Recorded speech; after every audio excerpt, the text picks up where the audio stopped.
Hi lads, hope you're all well. This is the video intro to what you learnt last week, hopefully, to setting up these inclined plane questions. Right, so this is a scenario similar to the one you got in the book, okay? Now when you look at my revision notes, I've got a different format for the notation for the angle. I'll explain that when I see you Wednesday, right? But just basically means that you just get different angles sometimes. It doesn't give you a particular angle, so that's the difference in notation. I'm going to stick with the textbook now, and we'll tackle that when we get to it later in the chapter. Right, so that's our scenario, and all we're doing is this basically, okay? Right, and we're kind of ignoring that. Once we're there, we know what we're doing, don't we? Because that's the horizontal plane. We're making that the horizontal plane. The only, or not the only, the big difference is this. We now have an element of acceleration in the x-axis. Now in the book it just says that this is equal to theta, right? But I know this historically confuses people, so I'm actually going to try and prove that to you now, right? So I'm going to draw this separately. So I'm going to draw this separately, right? Here. And this is just a proof that this angle is the same as that angle. So I've got theta there. I'm going to ignore alpha for a second, right? I'm just going to do this axis here. Y, we know that's 90. So let's call that beta, right? So this is all equal to 180, isn't it? So beta is equal to 180 take away 90 take away theta. 180 take away 90 take away, which is equal to 90 take away. Happy with that? So this is equal to 90 take away theta. Now, see this dotted line with this pen head is now? That's perpendicular to the surface, the same line as the y-axis, isn't it? And this is vertical line. So I'm going to translate these two down here now. So this dotted line is, so I'm going to do this. Okay, and this is straight down.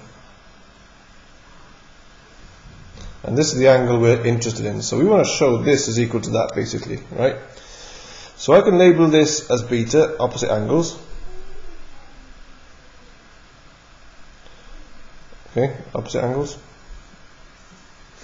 So this angle we don't know yet. Right, let's just see what this angle is equal to. Let's call it alpha for now. So this is 90, isn't it? So alpha is equal to beta minus 90 minus beta.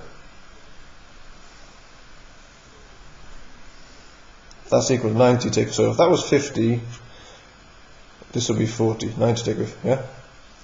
We know that beta is equal to this, right? So that's equal to 90 minus theta. So 90 take away 90 is nothing. Minus the minus is a plus. Okay, so alpha is equal to, so that's the proof. Okay, I just mentioned that. You might have worked it out already. Doesn't matter if you didn't, but just didn't want to have any confusion. And then all we're doing is applying these UVAST linear motion linear motion equations. Okay, so for the x we got Vx is equal to u cos alpha minus, so this becomes, that's opposite theta, right? So that becomes minus g sine theta, and this is minus g cos theta. So A is minus g sine theta t, right? Y then, Vy is equal to u sine alpha minus g cos theta times t. Distance then, x s of x is equal to u cos alpha multiplied by t minus half of the acceleration g sine alpha times t squared sy u is equal to u sine alpha t minus half g cos alpha times t squared. Okay, so similar to the horizontal plane, except you've got this element here now. Right, so I think when you were looking at your work, you got that anyway. I just wanted to do a record video just in case you get stuck at any point. Okay, thanks lads.